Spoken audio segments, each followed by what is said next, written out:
ബഹുമാനപ്പെട്ട അയ്യൂബ് നബി അലൈഹിസ്സലാം അല്ലാഹുവിനോടൊരു പരിഭവം പറയുന്നില്ല.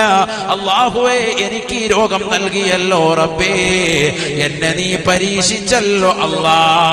ഞാൻ നമസ്കരിച്ചവനാണ്, ഞാൻ നോമ്പ് പിടിച്ചവനാണ്, ഞാൻ സക്കാത്ത് കൊടുത്തവനാണ്, ഞാൻ പാപങ്ങളുടെ കണ്ണീരപ്പിയവനാണ്, ഞാൻ നിരാലംബർക്ക് അവലംബമായവനാണ്, ഞാൻ നിരാശ്രയർക്ക് ആശ്രയത്വം കൊടുത്തവനാണ്, ഞാൻ ഖുർആൻ ഖത്മ് തീർത്തവനാണ്, ഞാൻ ദിക്ർ ചൊല്ലിയവനാണ്, ഞാൻ അതോദിയവനാണ്, ഇതോദിയവനാണ്, ഞാൻ ഇന്ന മജ്ലിസിൽ പങ്കെടുക്കുന്നവനാണ്.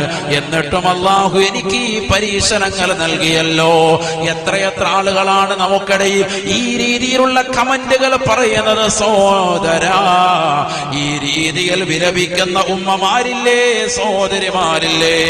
ഉസ്താദേ, ഞാൻ ഖുർആൻ ഖത്മ് തീർത്തവളാണ്, ഞാൻ റൂഹി ബയാൻ മജ്ലിസിൽ നിലകൊള്ളുന്നവളാണ്, ഞാൻ ഖത്മുകൾ തീർത്തവളാണ്, ഞാൻ തഹജ്ജുദ് നമസ്കരിക്കുന്നവളാണ്, ഞാൻ ഇന്ന ദിക്റുകൾ കൃത്യമായി മുടങ്ങാതെ പാരായണം ചെയ്യലുണ്ട്. എന്നിട്ടും എനിക്ക് ഇത്തരത്തിലുള്ള വിപത്തുകൾ അല്ലാഹു നൽകിയല്ലോ എന്ന് പറയുന്ന പെങ്ങളെ, പഠിക്കേണ്ട ചരിത്രമാണ് അയ്യൂബ് നബി അലൈഹിസ്സലാം.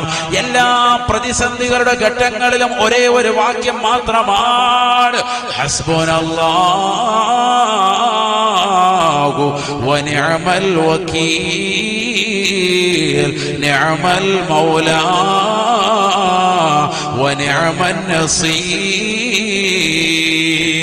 മഹാനായ ഇബ്രാഹിം നബി അലൈഹിസ്സലാമിനെ തീക്കുണ്ടാരത്തിലേക്ക് വലിച്ചെറിഞ്ഞപ്പോഴും ബഹുമാനപ്പെട്ടവരുടെ ചുണ്ടിൽ തത്തിക്കളിച്ച ദിക്റും ഇത് തന്നെയാണ്. അയ്യൂബ് നബി അലൈഹിസ്സലാം പ്രതിസന്ധികളുടെ കയത്തിലേക്ക് മുങ്ങിത്താഴുമ്പോഴും ബഹുമാനപ്പെട്ടവർ പറയുന്ന വചനം ഹസ്ബുനല്ലാഹു വനിഅമൽ വകീൽ. എനിക്ക് സമ്പത്ത് നൽകിയത് അല്ലാഹുവാണ്, ആ സമ്പത്ത് തിരിച്ചെടുക്കാൻ കഴിവുള്ളവനും അവൻ തന്നെയാണ്. അവൻ ഈ ലോകത്തിന്റെ സൃഷ്ടികർത്താവാണ്, അവൻ ഈ ലോകത്തിന്റെ പരിപാലകനാണ്, അവൻ ഈ ലോകത്തിന്റെ സർവാധികാരിയാണ്, ഈ ലോകത്തുള്ള സർവ്വജീവജാലങ്ങൾക്കും ആഹാരം നൽകുന്നവനാണ്.